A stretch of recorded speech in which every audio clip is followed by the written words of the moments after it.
Ji my dear students, मुझे उम्मीद है कि आप बिल्कुल खैरियत से होंगे। आज की वीडियो में हम क्या सीखेंगे, 9th क्लास की मैथ की न्यू बुक और इसकी जो रिव्यू एक्सरसाइज है ना, वो आज हम सॉल्व करेंगे। ओके स्टूडेंट्स, रिव्यू एक्सरसाइज जो हमारी होती है ना, इसलिए भी इंपॉर्टेंट होती है क्योंकि बोर्ड के पेपर में जितने भी एमसीक्यूज आते हैं मैथ के अंदर स्पेशली, वो सारे के सारे आपकी रिव्यू एक्सरसाइज में से आते हैं। तो चलते हैं फर्स्ट एमसीक्यूज की तरफ। जी स्टूडेंट्स, क्वेश्चन क्या है, स्क्वायर रूट 7। स्क्वायर रूट 7 के बारे में हमें बताना है कि इंटीजर है, रैशनल नंबर है, इरैशनल है और नेचुरल है। तो स्टूडेंट सबसे पहले हमें ना ये देखना है कि स्क्वायर रूट 7 जो, जब इसको हम सॉल्व करते हैं तो हमारा आंसर क्या आता है।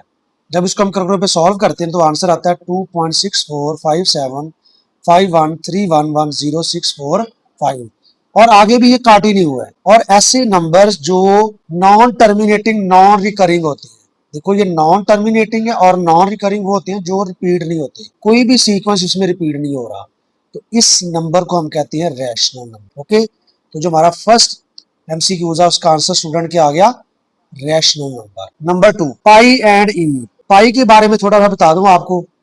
पाई होता है जो हमारे पास सर्कल होता है ना, सर्कल, ये उसका सर्कमफेरेंस है और ये उसका डायामीटर है। इसकी जो रेशो होती है ना, इसे कहा जाता है पाई, यानी कि diameter by circumference by diameter. और मोस्टली बुक्स के अंदर पाई की वैल्यू लिखी होती है 22/7। अब इसके ऊपर भी एक अलग से वीडियो बन सकती है, लेकिन जहां भी ये वैल्यू लिखी होगी ना, वहां ये अप्रोक्सीमेशन होगी। तो जो 22/7 है वो तो रैशनल है। तो पाई की वैल्यू देखते हैं, एग्जैक्ट वैल्यू है क्या। पाई की जो एग्जैक्ट वैल्यू है ना, वो हमारे पास है 3.1415926535897932 और ये भी आगे काट ही नहीं हुआ है। अभी तक पाई की कोई एक्यूरेट वैल्यू फाइंड नहीं कर पाया। ओके, तो ये नंबर भी क्या हो गया, नॉन टर्मिनेटिंग नॉन रिकरिंग। ठीक है, तो पाई तो हमारा क्या हो गया, इरेशनल नंबर। अब ई क्या है, ई हमारे पास होता है, इसे हम कहते हैं आयलर नंबर। ठीक है जी, तो ये आयलर नंबर की वैल्यू क्या है, 2.712818284590 और आगे ये भी कंटिन्यू है। ये भी नंबर कौन सा हो गया, नॉन टर्मिनेटिंग नॉन रिकरिंग। तो इसलिए पाई और जो ई है, ये दोनों नंबर हमारे क्या होंगे स्टूडेंट्स, इरैशनल होंगे। ओके, अब इसके बाद है एमसीक्यूज नंबर 3। जी 3 में क्या है, if N is not perfect square. पहले जरा नॉट को थोड़ी देर इग्नोर करते हैं। परफेक्ट स्क्वायर जैसे मैं यहाँ पे लेता हूँ 4, तो 4 का स्क्वायर रूट क्या होता है 2। ठीक है, क्योंकि ये 2 का स्क्वायर होता है तो ये परफेक्ट स्क्वायर है। अगर मैं 9 की बात करूं तो 9 क्या होता है 3 का स्क्वायर, तो आंसर 3 आएगा। अब इसमें जो परफेक्ट स्क्वायर नहीं है वो 2 का स्क्वायर रूट है, 3 का स्क्वायर रूट है, 5 का स्क्वायर रूट है, 7 का स्क्वायर रूट है, 8 का स्क्वायर रूट है और आगे ये चलते जा रहे हैं। 9 इसमें नहीं आएगा। ठीक है, अगर किसी if N is not perfect square तो फिर उसका जो स्क्वायर रूट होगा ना, वो हमेशा क्या होगा, नॉन टर्मिनेटिंग नॉन रिकरिंग। जैसे आपने इस क्वेश्चन में स्क्वायर रूट 7 का आपने रूट फाइंड किया था। ओके, तो ये भी हमारा कौन सा नंबर था, इरैशनल नंबर।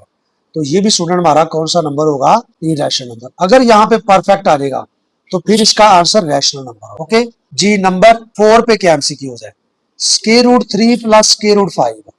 तो सबसे पहले देखिए, जो स्क्वायर रूट 3 है ना वो रैशनल नंबर है, नहीं इरैशनल नंबर है। और स्क्वायर रूट 5 भी क्या है, वो भी इरैशनल नंबर है।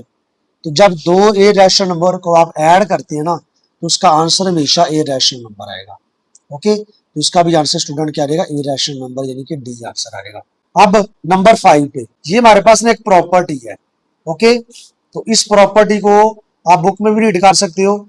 ये हमारे पास बेसिकली इक्वालिटी की प्रॉपर्टीज है। ठीक है स्टूडेंट्स, तो प्रॉपर्टी क्या है, x belong to r if x is equal to x is called. अब देखो x is equal to x, मैं यहाँ पे आपको एक डायग्राम दिखाता हूँ। ये नीचे डायग्राम बनी हुई है, इसमें देखो ये एक करेक्टर है कार्टून का। ठीक है, ये एक मिरर है। ठीक है, इस मिरर के अंदर इसका हमें शेडो नजर आ रहा है। ओके, तो जैसा ये करेक्टर है वैसे इसका शेडो में नजर आ रहा है, तो ये इसकी बेसिकली रिफ्लेक्शन है। ठीक है, हम भी जब मिरर के अंदर देखते हैं तो हमें अपनी क्या आ रही होती है, रिफ्लेक्शन नजर आ रही है। तो ये स्टूडेंट कौन सी प्रॉपर्टी हो जाएगी, रिफ्लेक्सिव प्रॉपर्टी। क्योंकि आपने याद रखना, रिफ्लेक्शन से याद रखना है, एक्स की रिफ्लेक्शन एक्स होगी, अगर यहाँ y आ जाएगा तो y की रिफ्लेक्शन y होगी। ओके, क्वेश्चन नंबर 6 में क्या लिखा है, let a b c r belong to r। r यहाँ पे रियल नंबर है, a is greater than b और b is greater than c। अब ये जो b है ना, इसकी प्रॉपर्टी ट्रांसफर होगी है c के अंदर। इसको आप यूं समझ लो, जैसे ये मेरे पास 3 लेंथ्स है। ओके स्टूडेंट्स, अब इस नंबर को आप ले लो ए, ये बी और ये क्या है सी। तो कहता है ए जो है ना वो बी से ग्रेटर है और बी किससे ग्रेटर है, सी से। अब अगर बी को यहां से निकाल भी देंगे तो ये जो ए होगा ये सी से भी क्या होगा, ग्रेटर होगा। तो ये प्रॉपर्टी इसमें ट्रांसफर हो गई है। इस प्रॉपर्टी को हम क्या बोलेंगे, transitive property. Okay students, transitive property transfer से निकलेगी। ओके, नंबर 7, ये हमारे पास एक नंबर है 2 की पावर x और मल्टीप्लाई बाय 8 की power x, this is equal to 64। ये आपका बड़ा इंपॉर्टेंट एमसीक्यूज है और शॉर्ट में भी पूछा जा सकता है। बेसिकली हम इसको सॉल्व करेंगे तो हम इसको लिखेंगे, क्योंकि दोनों की पावर x है तो हमारे पास एक प्रॉपर्टी होती है ए बी की पावर n, ए की पावर n सेपरेट और बी की पावर n सेपरेट। तो यहां भी ये प्रॉपर्टी यूज करेंगे, कन्वर्स यूज करेंगे। तो हम लिख लेंगे 8 की पावर x और इसको लिखेंगे 2 की पावर 3, होल की पावर x आ जाएगी। 64 को क्या लिखेंगे, 2 की पावर 6। अब ये पावर पावर से क्या रहेगी, मल्टीप्लाई। तो 2 की पावर x ये बन जाएगा 2 की power 3x, this is equal to 2 की पावर 6। अब क्या होगा, ये दोनों जो बेसेस है ना सेम है तो पावर इनकी ऐड हो जाएगी। ये बन जाएगा x प्लस 3x 2 की पावर 6। अब रिजल्ट हमारा क्या आएगा, 2 की power 4x, this is equal to 2 की पावर 6। और अगर बेसेस सेम हो ना तो पावर को भी आप कंपेयर कर सकते हो, ये दोनों सेम है इक्वल कर ले तो हमारा रिजल्ट क्या आएगा, 4x इज इक्वल टू 6। अब 4x के साथ क्या हो रहा है, मल्टीप्लाई, उधर जाके डिवाइड हो जाएगा, तुम्हारा रिजल्ट क्या आएगा 3/2। तो ये स्टूडेंट सॉल्व करने के बगैर आप इसका आंसर नहीं दिखा सकते। ठीक है, पहले आप इसको सॉल्व करेंगे फिर इसका आंसर आएगा। अब इसका आंसर क्या आ गया, 3/2।